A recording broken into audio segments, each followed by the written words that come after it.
Here we have an Earth Castorino. It's one of our tramping shoes. With these, we care for with a brush, a suede brush, and you brush over them. I advise you to brush them up every third time of wearing, just keep all the dust away, keep them nice, looking smart. If you've got no brush in the home, Scotch Brite, we will have that. Just brush up with your Scotch Brite.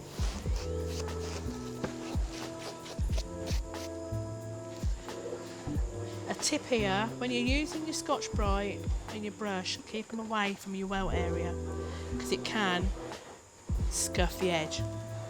If it does, just use your cloth and a little bit of brown polish, depending on what colour it is, brown, black.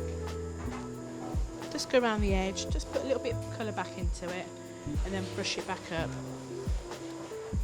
You may want to do this anyway after a few times of wear because it does sometimes get a bit dull. Just makes it look shiny and as if they're a brand new pair of shoes.